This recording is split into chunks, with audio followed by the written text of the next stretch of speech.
आज की पहली और बड़ी खबर की बात करें तो सरकारी स्कूलों में गुणवत्तापूर्ण शिक्षा दे पारा शिक्षक। झारखंड राज्य प्रशिक्षित सहायक अध्यापक संघ प्रखंड इकाई सारवा के द्वारा 10+2 विद्यालय परिसर में रविवार को सम्मान समारोह हुआ। झारखंड कृषि पशुपालन मत्स्य एवं सहकारिता विभाग मंत्री बादल पत्रलेख व अल्पसंख्यक कल्याण व पर्यटन कला संस्कृति खेलकूद एवं निबंधन विभाग के मंत्री हफीजुल हसन अंसारी का संघ की ओर से स्वागत किया गया। मंत्री हफीजुल हसन ने कहा कि 2 वर्षों के कोरोना काल में बच्चों की शिक्षा बाधित हुई। सरकार ने पारा शिक्षकों की बात मानी, अब हम लोगों की बात आप लोग माने और बच्चों को गुणवत्तापूर्ण शिक्षा दें। कृषि मंत्री बादल पत्रलेख ने कहा कि सरकार आप लोगों की आस को पूरा करेगी। कहा कि हेमंत है तो हिम्मत है, विकास की पहिया दौड़ेगी। पिछले सरकारों में पारा शिक्षकों के लिए कुछ नहीं हुआ। 18 वर्षों से पारा शिक्षक आंदोलनरत थे, लेकिन हमारी सरकार बनते ही उनकी मांगे पूरी हुई। अगली बड़ी खबर की बात करें तो रांची एयरपोर्ट पर आमने सामने हुए बीजेपी और युवा कांग्रेस के कार्यकर्ता जमकर हुई एक दूसरे के नेताओं के खिलाफ नारेबाजी। बिरसा मुंडा एयरपोर्ट पर रविवार को कुछ देर के लिए बीजेपी और कांग्रेस के कार्यकर्ताओं एक दूसरे के सामने आ गए। दोनों के आमने सामने आने से माहौल गर्म हो गया और हल्की झड़प भी हुई। एक तरफ हाथ में युवा कांग्रेस का झंडा लेकर नारा लगा रहे थे तो दूसरी तरफ भाजपा के कार्यकर्ता अपना झंडा लेकर नारा लगा रहे थे। कांग्रेस युवा कांग्रेस के राष्ट्रीय अध्यक्ष श्रीनिवासन बी के स्वागत के लिए पहुंचे थे, जबकि बीजेपी कार्यकर्ता सांसद जयंत सिन्हा के रांची आगमन पर स्वागत करने पहुंचे थे। अगली बड़ी खबर की बात करें तो जब्त कर थानों में रखे गए वाहनों की 29 को होगी नीलामी। ट्रैफिक थानों में जब्त करके रखे गए वाहनों की नीलामी की जाएगी। परिवहन विभाग ने ट्रैफिक थानों में पड़े ऑटो रिक्शा की नीलामी के निर्देश दिए हैं। इसके तहत ट्रैफिक व लालपुर थाना में पड़े वाहन नीलाम होंगे। आरटीए सचिव निरंजन कुमार के अनुसार 57 जब्त ऑटो रिक्शा की नीलामी 29 अप्रैल को थाना परिसर में की जाएगी। नीलामी के लिए न्यूनतम सुरक्षित मूल्य 8,041 रुपये से लेकर 1.5 लाख तक रखी गई है। यह कीमत अलग अलग वाहनों की उसकी स्थिति के आधार पर रखी गई है।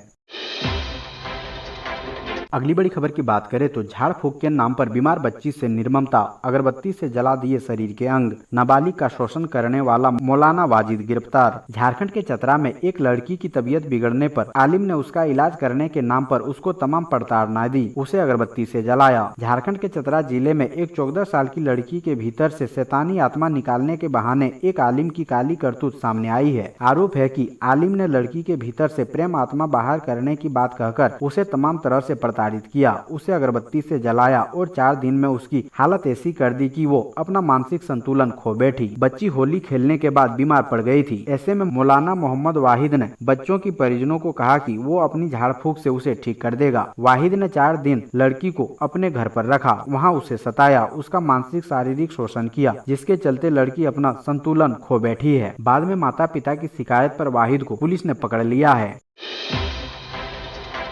अगली बड़ी खबर की बात करें तो सीएम हेमंत सोरेन ने दी रमजान की मुबारकबाद। सहयोगी दलों के नेताओं ने भी दी बधाई। मुस्लिम समुदाय की खास इबादत का महीना रमजान शुरू हो गया है। रविवार को पहला रोजा है। इसको लेकर समुदाय के लोगों में उत्साह है। इस बीच झारखंड के मुख्यमंत्री हेमंत सोरेन ने झारखंड में मुस्लिम समुदाय के लोगों को इसकी मुबारकबाद दी। सीएम ने इस संबंध में ट्वीट किया है। वहीं झारखंड में सत्तारूढ़ जेएमएम के सहयोगी दलों के नेताओं ने भी मुस्लिम समुदाय के लोगों को शुभकामना एवं मुबारकबाद दी है।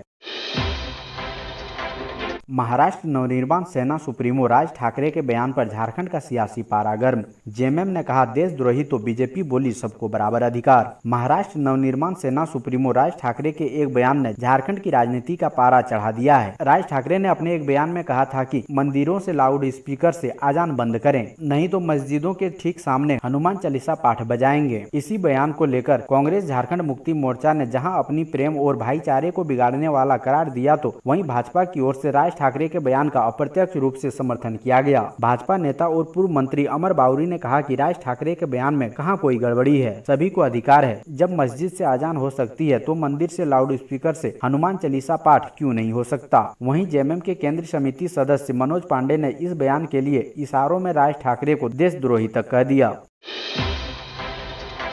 अगली बड़ी खबर की बात करें तो पाकुड़ में कोयला चोरों के खिलाफ पुलिस की सख्त कार्रवाई, 14 तस्कर गिरफ्तार। पाकुड़ जिले में कोयला चोरों की संख्या अचानक बढ़ गई है। इससे ट्रांसपोर्टर और वाहन मालिक काफी परेशान है। कोयला चोरी पर लगाम लगे, इसे लेकर ट्रांसपोर्टरों की ओर से एसपी को लिखित शिकायत की गई थी। इस शिकायत पर पाकुड़ पुलिस ने सख्त कार्रवाई करते हुए 14 तस्करों को गिरफ्तार किया है। इस कोयला तस्करों को नगर थाना क्षेत्र के कॉल लिंक से गिरफ्तार किया गया है। अमड़ापाड़ा लिंक रोड में रोजाना हजारों टन कोयले की चोरी हो रही थी। इससे ट्रांसपोर्टरों को काफी नुकसान हो रहा था।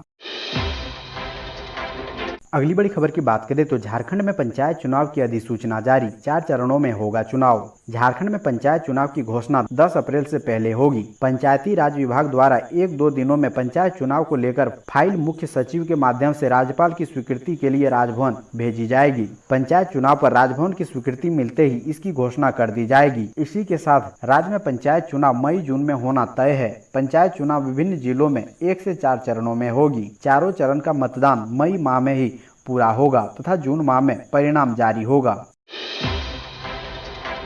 अगली बड़ी खबर की बात करें तो अब किसानों की मेहनत पर नहीं फिरेगा पानी, मिनी कोल्ड रूम में सुरक्षित रहेंगे गांव से लाई गई सब्जियां। गांव में रहने वाले छोटे किसानों के लिए विभिन्न जिलों के हाट बाजारों में सौर ऊर्जा से संचालित चलित मिनी कोल्ड रूम होंगे। यह चलित मिनी कोल्ड रूम में छोटे मोटे सब्जी विक्रेता गाँव से लाने वाले अपनी सब्जियों को रात में रख सकेंगे। सरकार की मंशा है कि छोटे किसानों की सब्जियां बर्बाद नहीं हो। इसके लिए धनबाद सहित राज्य के सभी जिलों के लिए सरकार 11.82 करोड़ रुपए खर्च कर रही है। सौर ऊर्जा से संचालित एक चलित मिनी कोल्ड रूम पर सरकार 20 लाख रुपए खर्च कर रही है। कोल्ड रूम बन जाने से छोटे मोटे किसानों और सब्जी विक्रेताओं को राहत मिलेगी। राज्य पशुपालन एवं कृषि विभाग की ओर से फंड मुहैया कराया गया है।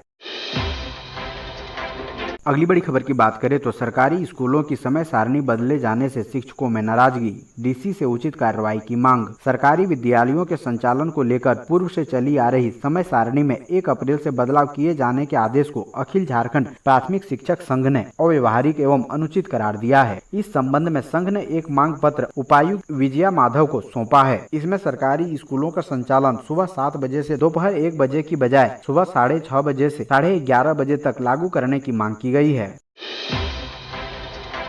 अगली बड़ी खबर की बात करें तो व्हाट्सएप पर बेचे जा रहे थे चोरी के कंप्यूटर, पलामू पुलिस ने आरोपियों को किया गिरफ्तार। पलामू जिले की पुलिस ने कंप्यूटर चोरी कर बेचने वाले 3 आरोपियों को गिरफ्तार किया है। गिरफ्तार आरोपी नीतीश कुमार, प्रमोद कुमार और मुकेश कुमार के पास से कंप्यूटर सेट, प्रिंटर और चोरी के कई सामान जब्त किए गए हैं। आरोपी चोरी के कंप्यूटर सामग्री को व्हाट्सएप पर बेच रहे थे। इसी दौरान आरोपियों ने पुलिस के मुखबिरी को भी व्हाट्सएप पर चोरी के कंप्यूटर खरीदने के लिए फोटो भेजा था। इसकी जानकारी मुखबिर ने पलामू पुलिस को दी, जिसके बाद पुलिस ने रांची के बीआईटी थाना क्षेत्र में छापेमारी की और 11 कंप्यूटर सेट बरामद किए।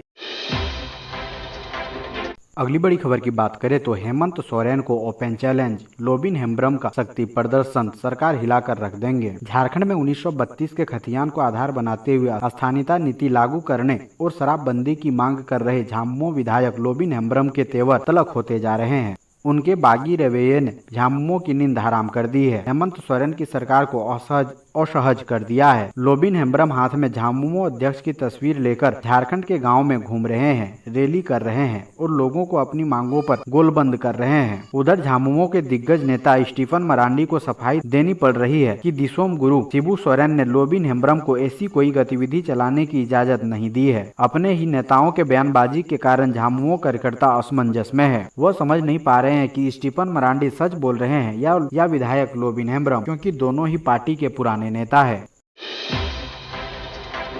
अगली बड़ी खबर की बात करें तो SC/ST को बैंकों से ऋण देने में आ रही कमी, ऋण बढ़ाने की दिशा में है हेमंत सरकार। झारखंड के अनुसूचित जनजाति, अनुसूचित जाति लोगों को बैंकों द्वारा ऋण दिए जाने में भेदभाव किया जाता रहा है। मुख्यमंत्री हेमंत सोरेन भी इस बात को भली भांति जानते हैं। बीते 13 दिसंबर 2021 को सीएम ने ऋण मिलने में आ रही कठिनाइयों को दूर करने के लिए उच्च स्तरीय बैठक की थी। बैठक में उन्होंने बैंकों को स्पष्ट निर्देश दिया था कि SC/ST वर्ग के लोगों को आसानी से ऋण देने की दिशा में काम करें। आंकड़ों को देखें तो इन वर्गों को बैंकों द्वारा ऋण दिए जाने में कमी आई है। अगली बड़ी खबर की बात करें तो अशोक महतो ने कहा, ऐतिहासिक होगा खतियान को लेकर आजसू का जेल भरो आंदोलन। आजसू पार्टी अपनी 7 सूत्री मांगों को लेकर जेल भरो आंदोलन करेगी। यह आंदोलन आगामी 14 अप्रैल को बाबा साहेब भीमराव अंबेडकर जी की जयंती समारोह के दिन शुरू किया जाएगा। यह कार्यक्रम ऐतिहासिक इसलिए होगा क्योंकि झारखंड आंदोलन के बाद इस तरह का कार्यक्रम पहली बार हो रहा है। आजसू पार्टी शुरू से ही खतियान आधारित नीतियां लागू करने की पक्षधर रही है, चाहे वह रघुवर दास की सरकार रहे, अर्जुन मुंडा की सरकार रहे, बाबूलाल मरांडी की सरकार रहे या फिर हेमंत सोरेन की सरकार रहे। आजसू पार्टी खतियान आधारित नीतियां लागू करने के लिए शुरू से ही सड़क से लेकर सदन तक आंदोलन करती रही है और जब तक खतियान लागू नहीं हो जाता है तब तक आंदोलन करती रहेगी। यह बातें आजसू पार्टी के बोकारो कार्यकारी जिलाध्यक्ष अशोक महतो ने कहा। अगली बड़ी खबर की बात करें तो नक्सलियों के 4 राज्य के बंद को लेकर झारखंड पुलिस अलर्ट। भाकपा माओवादी केंद्रीय कमेटी और पूर्व रीजनल ब्यूरो के सदस्य कामरेड अरुण कुमार भट्टाचार्य उर्फ कबीर उर्फ कंचन दा की गिरफ्तारी का विरोध नक्सली कर रहे हैं। इसको लेकर उन्होंने 5 अप्रैल को झारखंड समेत बिहार, पश्चिम बंगाल और असम बंद का ऐलान किया है। झारखंड के बंद को देखते हुए पूरे झारखंड में अलर्ट जारी कर दिया गया है। झारखंड पुलिस मुख्यालय के द्वारा नक्सल प्रभावित जिलों में विशेष सतर्कता बरतने की हिदायत दी गई है।